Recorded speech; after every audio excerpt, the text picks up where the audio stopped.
Bismillahirrahmanirrahim. Assalamualaikum warahmatullahi wabarakatuh. Waalaikumsalam. Kemudian pertanyaan berikutnya, di dalam hadis disebutkan bahwa kaum Yahudi terbagi menjadi 71 golongan, 70 masuk neraka dan 1 masuk surga. Kaum Nasrani terpecah menjadi 72 golongan, 71 masuk neraka dan 1 golongan masuk surga.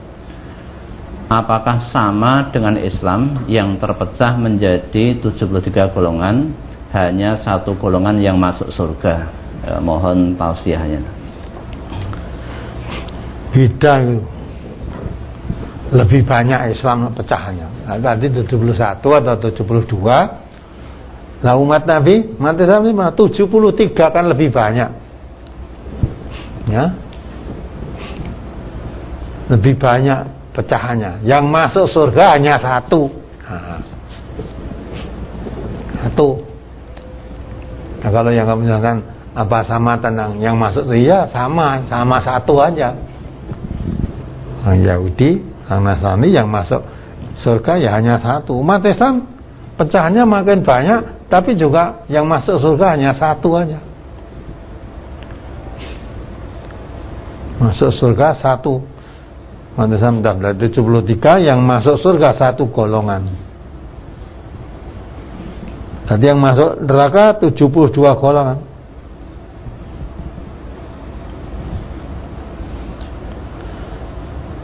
Maka sahabat bertanya, "Ila ya Rasulullah, manhum?"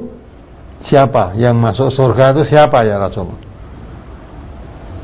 Rasulullah menjawab, "Qala al-jamaah." Ya? Al-jamaah. Jadi yang masuk surga itu umat Islam yang berjamaah. Al-jamaah. Yang dimaksud al-jamaah, ma'ana alaihi wa ashabi, yang aku dan sahabat-sahabatku ada di dalamnya. Artinya 73 golongan itu yang mengikuti Nabi dan sahabat-sahabat Nabi hanya 1 golongan. Nah itu. Maka katakan oleh Rafi, ya, watastariqonna ummati ala salasin wa sab'ina firqatan wahidatun fil jannati wa sintani wa sab'una finnar. Ila ya Rasulullah, manhum? Qala al jamaah. Kan dah aku jadi 73 golongan. 72 masuk neraka, masuk surganya 1 aja. Sahabat bertanya, siapa yang 1 itu ya Rasulullah? Ya, Rasulullah menjelaskan, al-jamaah. Ya, itu umat Islam yang berjamaah, hidupnya berjamaah.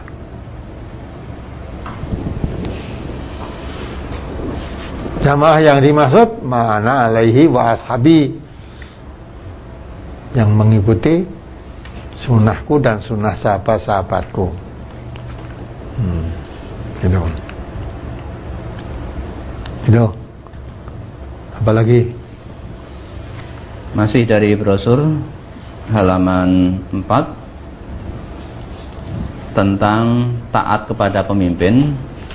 Bagaimana kalau pemimpin sudah menyalahi Quran dan Sunnah, apa tetap wajib untuk ditaati?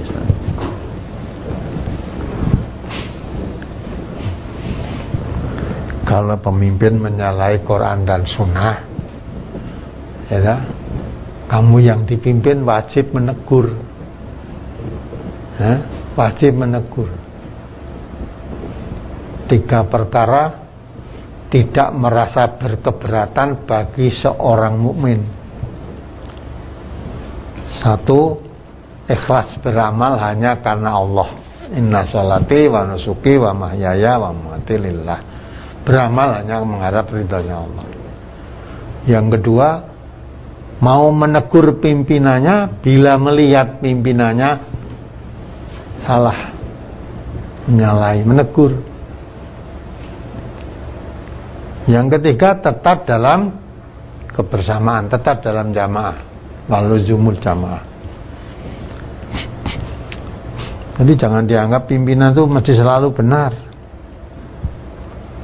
Selama manusia, al-insanu mahalul khata' wa nisyan.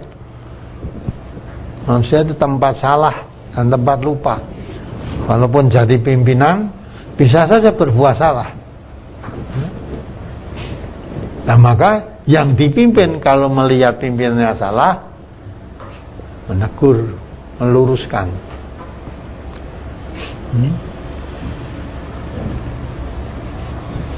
Jangankan memimpin dalam kehidupan sehari, memimpin sholat saja sering ada lupa gitu. Nabi sendiri pernah memimpin sholat mestinya 4 rakaat hanya 2 rakaat, mestinya 3 rakaat hanya 2 rakaat. Itu pernah terjadi begitu. Maka ditegur, diingatkan. Nah, kalau sudah melihat pimpinannya salah, tidak mau menegur, tidak mau mengingatkan, malah lari dari kebersamaan,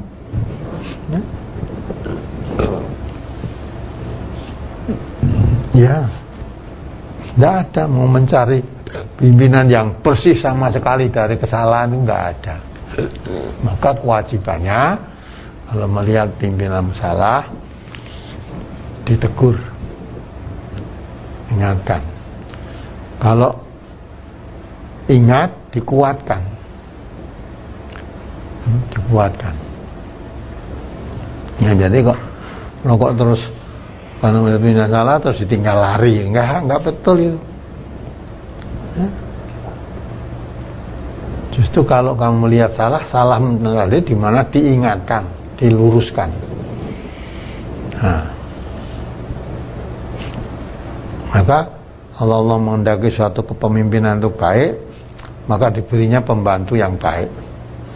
Pembantu yang baik itu kalau melihat pimpinannya salah, diingatkan, diluruskan. Kalau pimpinannya lurus, ingat, dibantu, dikuatkan. Nah, itu kewajiban. Jadi kalau melihat pimpinan salah, yang dipimpin mempunyai kewajiban mengingatkan, meluruskan. Dalam salat kan juga begitu. Kalau melihat pimpinan imamnya salah, yang makmumnya menegur, subhanallah, tegur. Jadi antara pemimpin yang dipimpin, orang pimpinnya salah, tidak diingatkan, tinggal lari dari jamaah.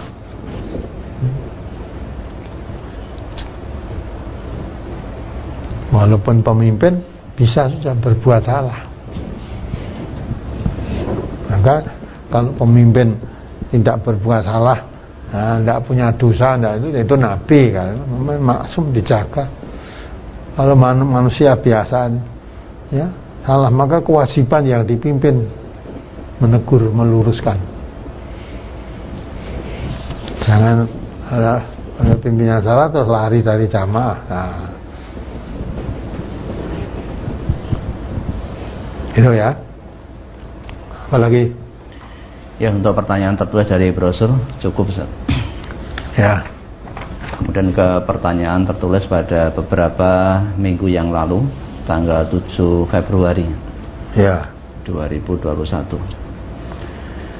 Apakah benar membaca Al-Quran selepas subuh dan maghrib adalah waktu yang lebih utama daripada waktu-waktu yang lain, Ustaz?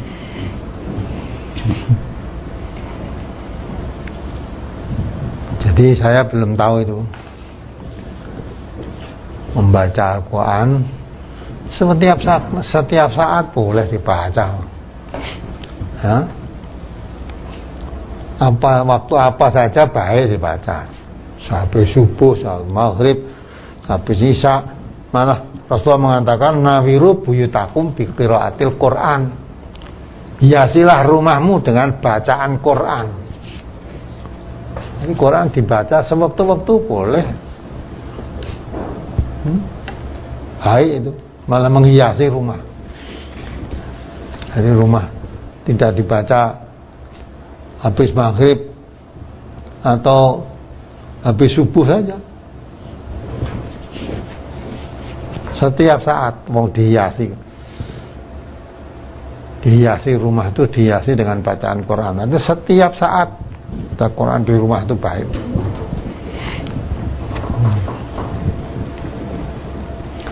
Jangan dihiasi dengan tulisan-tulisan Quran. Ya. Dihiasi dengan bacaan Quran.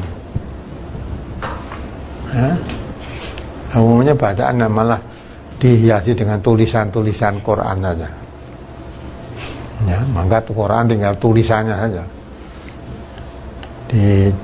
Dengan hiasan-hiasan, dengan kaligrafi, dengan inilah dihiaskan. Nih, ditulis itu untuk hiasan di kamar tamu atau di kamar tidur atau di mana lah, itulah ayat kursi ditulis di situ.